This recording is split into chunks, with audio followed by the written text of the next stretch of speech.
All right, welcome back. This is part two, where we're going to start by combining the worldviews for the sake of ease. So we'll take the creationist and the theistic evolution, and we'll combine those simply to say that you have a supernatural creator that is actively involved with the world and what's happening in the world. They're taking action, there's hands-on for purpose and reason, and they're just getting involved. Okay, in the last two, the deistic evolution, or just evolution on its own, it's just a hands-off approach. There is no need to think about a supernatural creator, just the world is playing out naturally in a hands-off way. All right, our first set of questions is about our physical bodies, but before we get into the actual questions, I want to encourage you, because sometimes in life, when we subscribe to a certain worldview, we don't stick with it. We jump around. I've done that for sure. There might have been a time in my life where I would say, I've got this problem, or I'm trying to answer a tough question, and I think, oh, the supernatural creator is involved in helping me work through this. And then in another case, it would just be like, oh no, that's just a natural thing that happens. So that can be confusing, frustrating, and lead to more questions. So I would encourage you, as I show you these questions, try and pick a worldview ahead of time. Answer the questions, and then maybe pause the video, switch to the other worldview and answer the same questions, and you'll see that your responses can really differ quite a bit. So the first question is, I think, a fairly easy one. There was a girl that I went to school with in elementary. So this is back 40 years when I was very young. But she had ptosis. I didn't know it was called ptosis. She called it a sleepy eye, or a lazy eye, or a droopy eyelid, where your eyelid is kind of shaped or different, behaves differently than the other eyelid, and so it's fairly noticeable. And so obviously she, it bothered her, and she would ask questions about it, or other people might, make fun of her. And so it's a simple question. Why do I have ptosis? Why do I have a sleepy eye? With one worldview, it's like, was I designed this way? Was I made this way on purpose? Was it guided and there's a reason behind it, or not? It's hands off. And you can insert any kind of way that you're born. You could be born with scoliosis. I think I have celiac disease. I could have been born with celiac disease. Ask these questions, why? Maybe you're born with low energy or high anxiety or low levels of oxytocin. However you're born, you can ask these questions. Is it a hands-on or is it hands-off? Maybe if my life is wonderful and great, I think, oh, the supernatural creator is really helping me and guiding me and blessing me. But what if I'm born into extreme poverty, or I have an extreme deformity? Am I going to answer the question in exactly the same way? All right, we can also ask questions just about our everyday life, successes and failures. So, for example, around a job, maybe it's been a while, I've been applying for jobs, finally I land this job that's really fantastic, and I might ask, why is this happening to me? Why do I have such a great job? And, is it hands-off or is it hands-on? In a hands-on worldview, I might think that the creator of the universe is blessing me with a job. But doesn't that mean that the job got taken away from somebody else?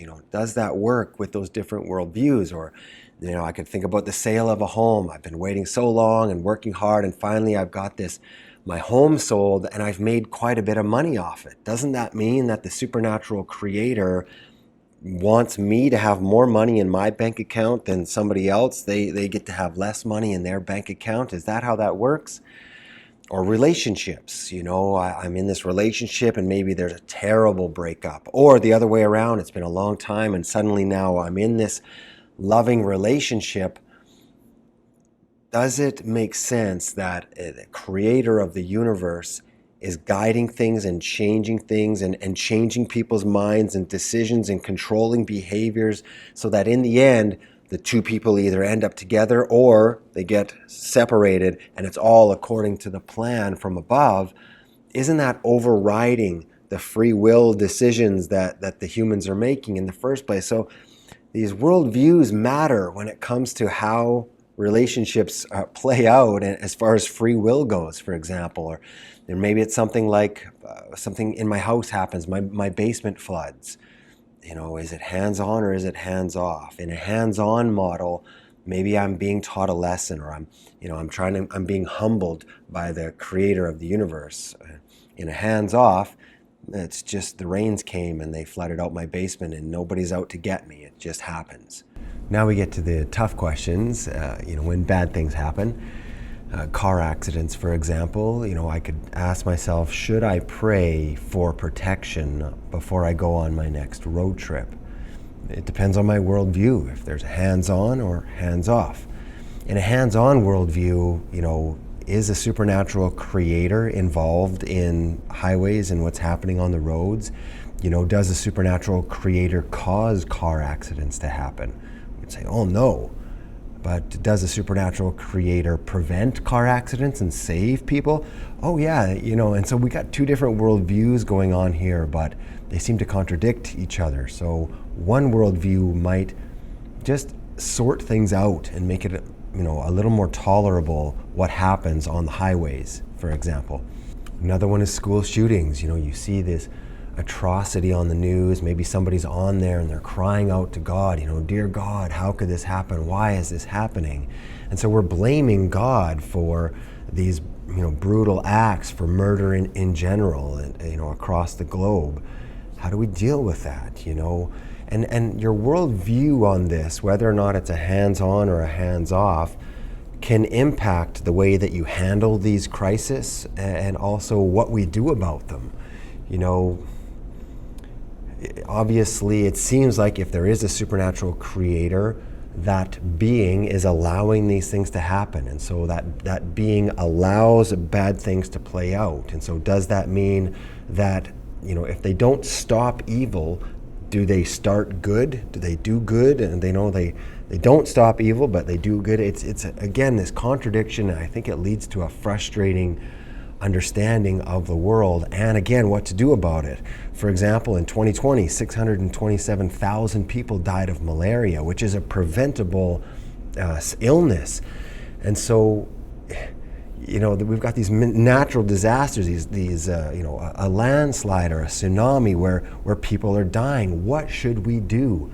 Do we pray about it? Do we hope for a miracle? Do we plead with the supernatural?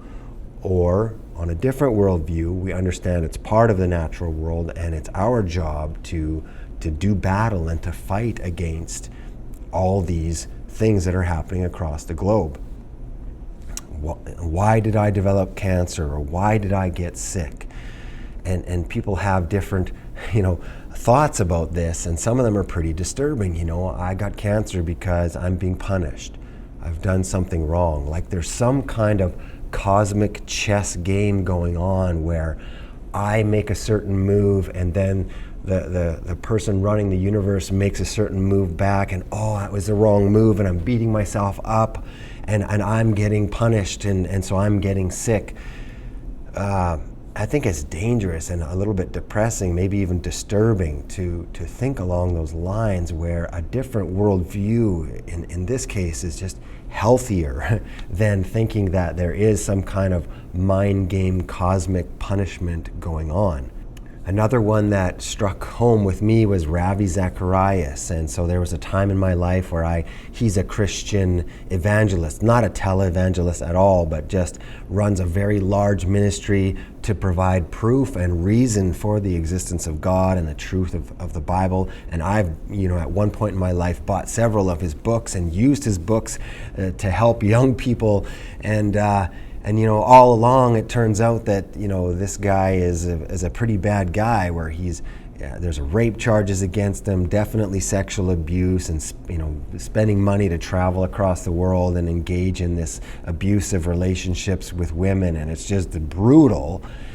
And it's like, why? Why would a supernatural creator, why would God allow, one of his number one people to really just do so much damage, to try and lead people in the right way, but all along, is doing this bad stuff. And so, again, it just seems like one worldview makes sense, where the supernatural creator is not involved, is maybe just watching from a distance and is sad, but they're just not involved at all. Whereas another worldview, it just doesn't make sense, where, for example, a supernatural creator, it seems like, could just instantly give a heart attack to somebody that is, a child molester, or give a heart attack to somebody that is trafficking women illegally. Just kill that one person, and why doesn't that happen? Well, only one, worldview kind of makes sense in those cases. And so these are tough questions, but we can prevent a lot of the mind games and a lot of the confusion by picking a worldview that does make sense. And for me, a deistic evolution or evolution on its own just makes vastly more sense when I'm looking at the natural world and when I'm looking at what's happening as far as evil and suffering in the world. And so hopefully that's been encouraging. Not an easy conversation, but one that I think if you can think your way through it, it can be helpful and even a healthy approach to your own personal questions and problems in life.